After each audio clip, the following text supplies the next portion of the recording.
Welcome back to another episode of the Diabetes Digital Podcast. Today, we're super excited because we're starting a new series.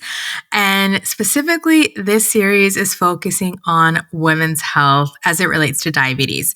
So, we're going to be talking about everything from diabetes and PCOS to fertility and gestational diabetes. So, definitely stay tuned for the upcoming episodes.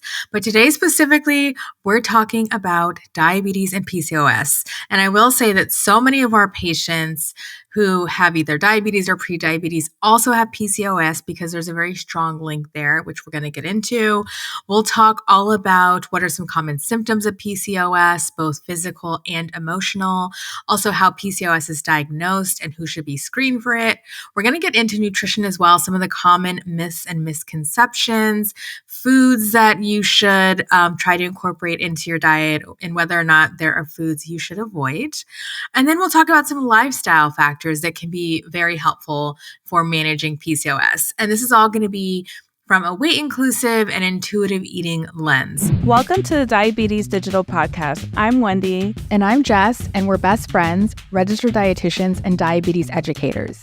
Through our telehealth platform, diabetesdigital.co, we offer accessible and personalized virtual nutrition counseling for people with diabetes and prediabetes. Visit diabetesdigital.co, that's C-O, to book your first appointment. We accept insurance and offer affordable self-pay options. Now, let's get into today's episode.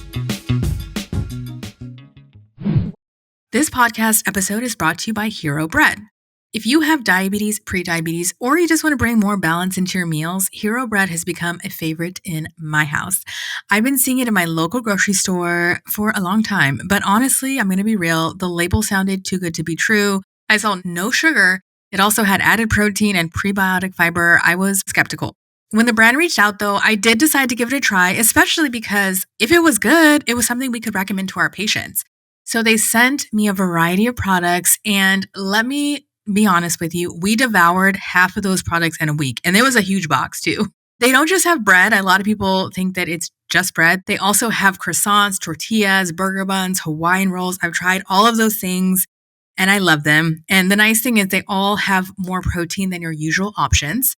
My personal favorite, though, is the croissants. These croissants were so good, I had to hide them in the back of the fridge so my husband would not eat them before I could have more. And I asked the brand to send me more croissants, and I hid them in the back again, and he caught onto my trick because they're gone, and I only got to have 2. I also made them for my dad, who has prediabetes, and he's always trying to balance out his carbs in his meals by adding more protein, fiber, and fat. He loves them. Here's what makes Hero Bread special. Each serving has 0 to 2 grams of net carbs. Also, Hero Bread has no sugar and 4 to 10 grams of protein per serving, depending upon the product.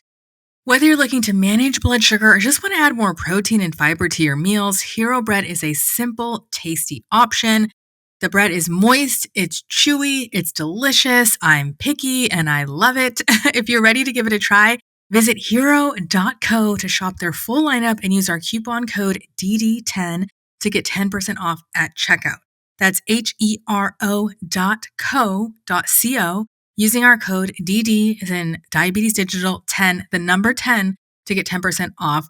Also, don't forget free shipping on orders over $50. Hero.co. Now let's get into the episode. And for our special guest this week, we have our incredible dietitian. Her name is Nikki Sahebghalam. She is a dedicated dietitian with diverse experience spanning from long-term care, community health, and outpatient nutrition. She earned her dietetics degree from UC Davis and a master's in nutrition and functional medicine from the University of Western States. And she brings an integrative approach to her practice. Nikki is passionate about empowering women to manage conditions like PCOS and diabetes by understanding more about their cycle and building sustainable habits that support their well-being. We love working with Nikki, and I just wanted to share something that her client said about her. I think this was literally just yesterday. Her client says, I've already recommended Diabetes Digital and specifically Nikki to several people, even casual acquaintances I've met in support groups online. I'm sincerely grateful for her for reminding me why I'm doing this hard thing. She's truly very good at her job, and that's not always something that gets acknowledged. I'd gladly pay $1,000 a week for her. Thanks, Nikki. That High is like ticket item. yes, it's like, oh my God, for the stars. Oh my gosh. And I feel like we get those reviews about Nikki like multiple a week. We are so happy to have her on our team. And she is like one of our go-to dietitians for everything women's health related. So welcome to the podcast, Nikki. Thank you so much. Yeah, I'm so excited to be here. And then just, yeah, that review too, I remember seeing it and that just like brought me to tears. That made me so happy to see. So yeah, that's so sweet. Because people sometimes don't know like what a like positive review or just some kind words do, because they probably assume like, oh, she already knows, but it really makes a difference. So, if you have good healthcare providers, let them know. Yeah, definitely. Okay, so let's start out with just PCOS in general. For people who don't know, because I feel like a lot of people, like they've heard of it, but they don't really know what it is. What is PCOS? And also, how does it relate to insulin resistance and diabetes and prediabetes? Yeah, totally. That is a really good question. I mean, with PCOS, we do know that it's an endocrine disorder. So it affects women and people assigned female at birth. And it's actually like a lot more common than we do think. I would say it affects like about 1 in 10 women, which is quite a lot. And about 70% of those cases are actually undiagnosed. A lot of time women are diagnosed usually in their like 20s or 30s, but they do get these signs, usually like in their early teens. So when they do finally get that diagnosis, it totally adds up. And PCOS and insulin resistance are definitely very, very tightly linked. Well, a lot of women with PCOS are also at a higher risk of developing diabetes and prediabetes. So, with learning about insulin resistance, I know we talk about that probably on the pod a million times. And we talk about that with our clients a lot too. But just like a little bit of a refresher with insulin resistance, after we do eat something, so that's something that turns into sugar, our lovely organ called the pancreas, which is like an organ right in our upper abdomen, releases this hormone called insulin. So then insulin then helps transport that glucose that's in our bloodstream into our muscles and fat cells to be utilized as energy or stored. So then when we have this thing called insulin resistance, our body cells aren't responding effectively to that insulin. So our blood sugar can often stay higher than we want it to. And then we'll also get higher levels of insulin in the bloodstream. And that hyperinsulinemia that we do get can lead to that hormonal imbalance, the chronic inflammation, and the insulin resistance that people with PCOS do get. And can you talk about some of the symptoms? I know some symptoms might be more silent, others might appear very obviously, and also not just physical symptoms, but some emotional ones too to look out for. Yeah, and I love how you brought up the emotional piece of PCOS too, because I think that's like often super overlooked.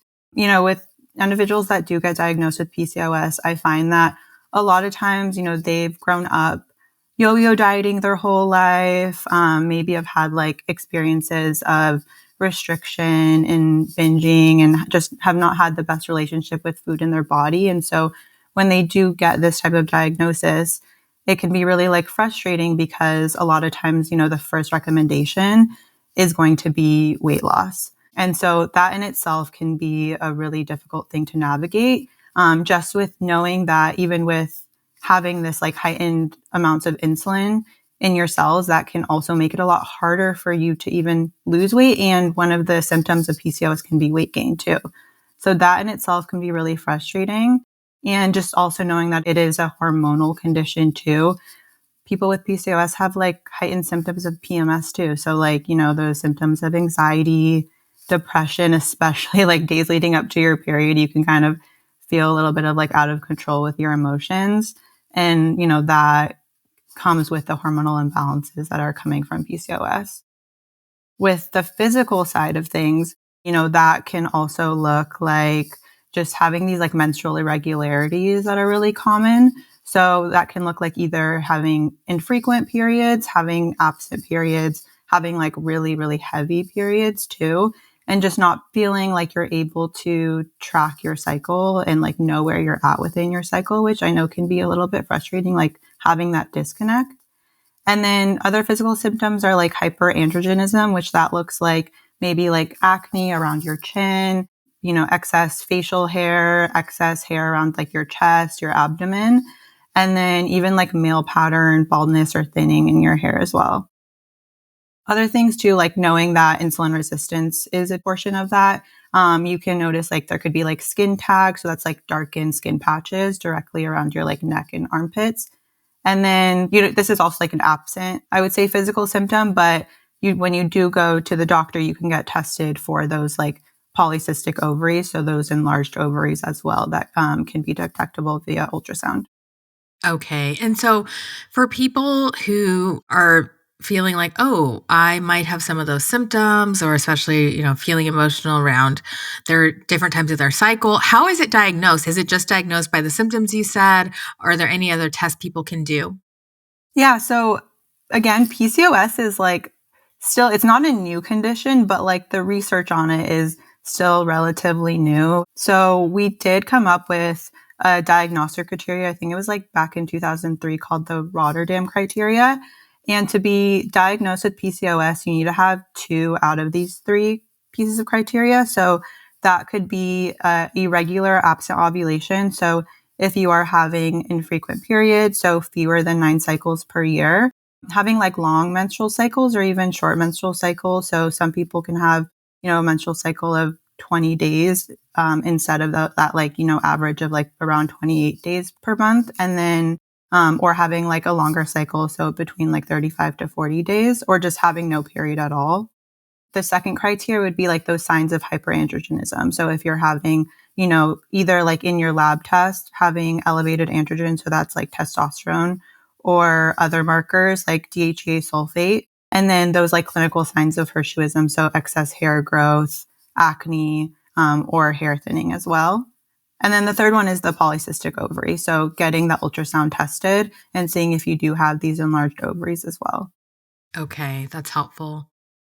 What are some of the common nutrition myths about PCOS? Because everybody is now a PCOS expert on TikTok, and I see a Yeah. lot of stuff that is cringy. So from your experience, what's most common? Yeah, I love this question because there's so many. I would say, one of the biggest myths, which we talk about all the time too at Diabetes Digital, is that you need to cut out carbs completely, especially because, knowing that there's like a link of insulin resistance there. Obviously, we do need to manage our carbohydrate intake and like choose a lot more of those like whole grains, complex carbs. But it's also about pairing those carbs with, protein, healthy fats, fiber to stabilize your blood sugar levels. Another one is that you need to lose weight to improve your PCOS. That is definitely, a very, very common thing that I think if you like Google PCOS, the first recommendation will be to lose weight. So like PCOS is a hormonal condition and it can affect people of all body sizes, right? So like just trying to focus on those health promoting behaviors like balanced nutrition, getting in your joyful movement, focusing on stress management, I think that's way more effective than weight loss alone. You can manage your symptoms of PCOS and not lose a single pound on the scale. Yeah. Okay, so you already mentioned like not cutting out carbs, but I know the internet will have you thinking like you have to avoid X, Y, and Z. Like, is there anything that you do have to avoid when it comes to food or food groups if you have PCOS? I don't think there's anything that you do need to completely avoid. It's all about like, being balanced and focusing on like, limiting certain types of foods and incorporating more of other types of foods. One of the other like common myths I would say with PCOS is that you need to avoid like dairy or gluten if you have PCOS. I see that all the time. And I think that's like very, very individualized, right? So like there's like no conclusive evidence that dairy can like cause or directly worsen your PCOS symptoms. And same thing with gluten. If you are like noticing that whenever you do have dairy, you're getting like worse acne, you're bloating a lot, and you just don't feel well from it, same thing with gluten, then avoid it. But that's not the case for everybody. I would say also, one more thing to think about with limiting is just especially during leading up to your period, as well as like in your luteal phase and in your menstrual phase, is thinking about limiting, caffeine can be something that can exacerbate symptoms a little bit, as well as like alcohol too. So just kind of like noticing how you feel best within your body. And again, it's not about like avoiding foods altogether. I do find people that have PCOS actually like might need to be eating more and are not eating enough and are, skipping meals constantly throughout the day, which is making the symptoms worse. And you mentioned menstrual phase, which I think we all know what that is. For people who don't know what luteal phase is, what is that leading up to your menstrual cycle? Yeah, that's a really good question. So our luteal phase is considered right after ovulation. So that is the period that's going from your ovulatory phase going into your first day of your menstrual phase. During that time, I notice a lot of times like individuals might be starting to notice their energy levels are lower. They might be starting to get a lot of their symptoms of PCOS. That's because their estrogen levels are starting to go down, and estrogen is like our more energizing hormone, I like to say. And then progesterone levels start to go up, which is our more like calming hormone. I like to think about that. So during that time, it's really important to especially like prioritize stabilizing our blood sugar. So then we can go into our menstrual phase, not having a lot of these like heightened PMS symptoms as well. Mm-hmm. And you mentioned dairy. Should people go for low-fat dairy, or is it recommended that they do full-fat? Because that's something else that I see a lot of confusion about. Yeah, that's a really good question. I mean, I do also think that that's a case-by-case basis as well. I definitely do think incorporating fat in the dairy is helpful and important. Fat's actually like a precursor for all of our hormones, especially like our sex hormones too. So like estrogen, progesterone, testosterone, all of those, we do need fat for them to properly be able to function. But if you are noticing, that you do need to limit your saturated fat intake a little bit, I would choose the more lower fat dairy option versus the full fat. Okay. In terms of balancing blood sugar levels throughout the day, if you do have PCOS, I know you mentioned earlier, just like adding things like protein to meals, like what are other things that people can keep in mind when planning snacks and meals? Yeah. So I think eating regularly is really important. So making sure that you're eating, every 3 to 4 hours, whether it's like about 5 to 6 like meals and small snacks throughout the day, as well as like incorporating, when you do have a carb, balancing that out with a piece of protein and or fiber and healthy fat. So we talk about like the My Plate method a ton, incorporating that like method whenever you are eating. So getting in your whole grains, getting in your healthy fats, making sure you're eating enough fiber, and then really prioritizing protein too. I think protein's important at every meal, but especially I notice with people with PCOS, when they really make sure that they get at least like that 30 grams of protein with breakfast, that really sets them up in a good way throughout the rest of the day. That's very helpful. And yes, for people who want more resources on My Plate, we can include a link to our My Plate that we have. You can actually just go to diabetesdigital.co/handouts. That's better. Go there. And we have a My Plate and a bunch of other resources you can download. Now, moving into physical activity, because I know that there's a lot of research to support this, and oftentimes it can be even more beneficial than focusing on what someone eats from my experience with working with people. But I'm curious, like your thoughts on physical activity and what you have seen, and also the research you've seen about how that can help manage PCOS and also reduce the risk of diabetes and prediabetes. Yeah. So again, like when we think about PCOS, the two biggest factors we think about are like insulin resistance and inflammation. And we know that exercise can play a role in reducing both of those factors.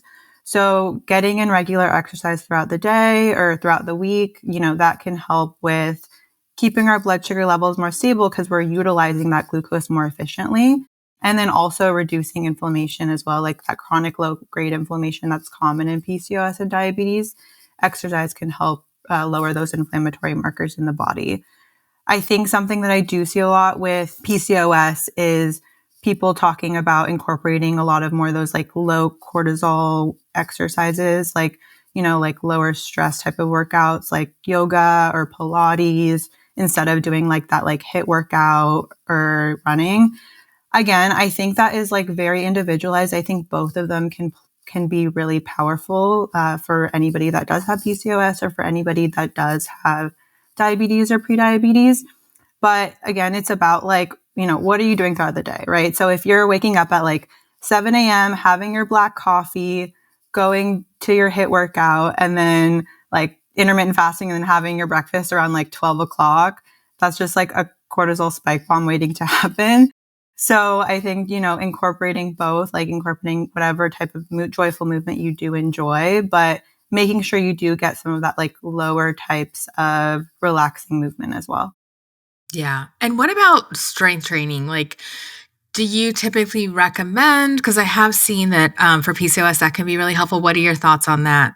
Yeah, I love strength training for PCOS. And it can be anything from, lifting weights, body weight, Pilates, like all of those sorts of things would still be categorized as strength training.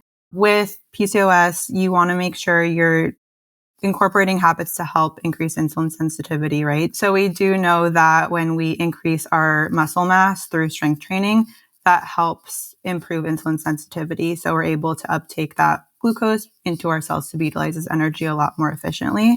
So I love strength training as like a exercise for PCOS.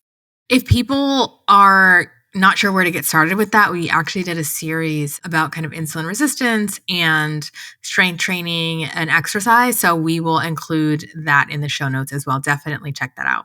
Yeah, I love that episode. It was really good. Oh, yay.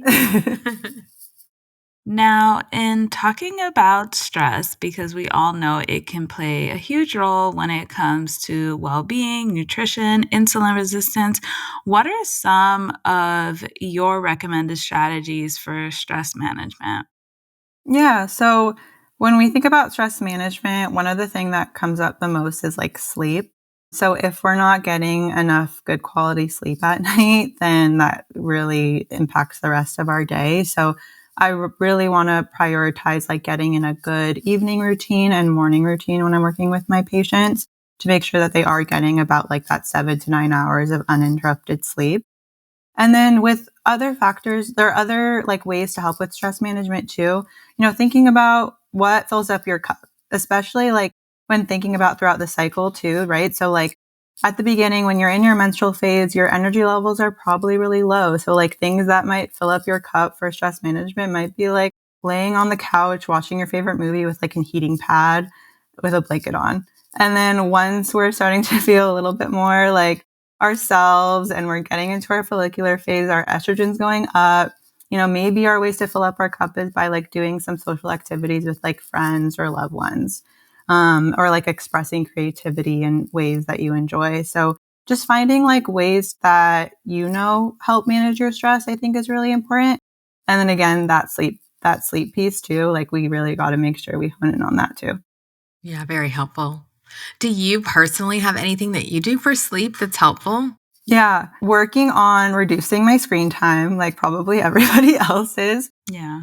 But I do love kind of like incorporating a little bit of a ritual at night. So like when I am winding down, trying to listen to like more relaxing music. Right now, because of the holiday season, I'm like very into like Christmas jazz. And then I'll just make like a nice cup of like chamomile tea and just make sure I'm like having all the lights off, or at least like all the ceiling lights off. And then just like kind of getting into bed, without my phone next to me. And I think that in itself, like just is really powerful to make sure I'm getting good quality sleep too. Yeah, that's so helpful. I just discovered this morning that Lil Jon now is into meditation, and he What? has like a whole, it's like I'm literally like about to fall asleep because I was listening to it on the drive back from Pilates. He has a whole album on Spotify now that's like his like meditations and affirmations. So if anyone is interested, Does it that's out there. sound like Lil Jon? He's Yeah, like, because like he doesn't have a relaxing voice at no, all. it actually is like, it's so relaxing. I Oh. forgot, because I did a Pilates reformer, but like foam rolling class for my lunch break. And as I was driving there, I put it on. And when I was driving back, I got in the car. I was like, what is this? Because I forgot. And I was like, wait, is this still Lil Jon? No, it doesn't even sound like him. It's very relaxing. So there's a man that. of many talents. Yeah. And it's crazy. He's like 52, which I had no idea. I was like, oh, Lil Jon's looking good for 52. You could tell he takes care of himself. So, Oh, that's good. Yeah, it's great. I feel happy for him. I'm glad I that need he's to look into that. So put the it's shots Little down. John meditation. Yeah, you just Google it, you'll find it. Okay. Something like that, and it's affirmations. So he's like, I am happy. Anyways. Oh. Okay, so let's talk about the powders and potions because there Yes. are some that can be helpful from my understanding for PCOS, Yeah. but want to hear your thoughts. Yeah, any supplements and herbal remedies that are evidence-based for people with PCOS? Again, like the evidence is slowly coming out. We're slowly starting to like learn more about the benefits of these different types of supplements and herbs. But one of the most common ones that's been researched pretty extensively is inositol. So that's a complex B vitamin, and that's specifically in this like 40-to-1 ratio of myo-inositol and D-chiro-inositol that they found to be the most beneficial. And so what that they've seen that does is it helps improve insulin sensitivity. It helps regulate menstrual cycles and can support ovulation in women with PCOS. So sometimes doctors might start with that first and kind of like see if they are not having balanced periods, like start with that and see, how that works and how that can help regulate their cycles. As well as that they've noticed that that ratio of 40-to-1 myo-inositol and D-chiro-inositol can reduce those elevated androgen levels too. Mm. Wow, Yeah. love to hear it. Yeah. I have another question that's not on the list. Mm-hmm. One thing I'm loving recently is just hearing like people who come on the podcast, their favorite meals. And I know you do recipes for our Instagram. So yeah, what is one of your favorite like go-to meals that's easy, that's nourishing, that tastes good, that also falls in line with like kind of the recommendations you're giving? Yeah, that's an awesome question. I right now have been like leaning into very like comfort type of meals and like easy meals. And this is something I like tell with my clients too, is like not sleeping on frozen veggies when you want to incorporate fiber in your meals. So I'll just like I love like a chickpea based type of pasta, like a chickpea or lentil based pasta. And then I will get some sort of like pre-packaged, like chicken meatballs from Trader Joe's. Those are my like absolute favorite. Or I'll get like the Amy Lou's ones that I've been trying a lot from Whole Foods. So like just getting a protein that will take like 3 seconds to put on the stovetop. You don't have to make it from scratch. I'm like not a big like raw meat person. So I prefer it that way anyways. And then grabbing, a bag of frozen broccoli. You don't have to like cut it up at all. Just throw it on the stovetop. And then putting in like your favorite sauce. So I've been like really into like a vodka sauce lately. I just love a good creamy vodka sauce. Yeah. Yeah. And then I'll add some like, I'll grate some like Parmesan cheese on top and then the crushed red peppers, and that I'll make in like 3 seconds or less. And it's just like you got the protein, you got the fat, you got the fiber, and it's just so easy and delicious. Yummy. Thank you for sharing that. Mm-hmm. Okay, so kind of in wrapping, how can people with PCOS work with their healthcare team to develop a management plan? Hint, registered dietitian.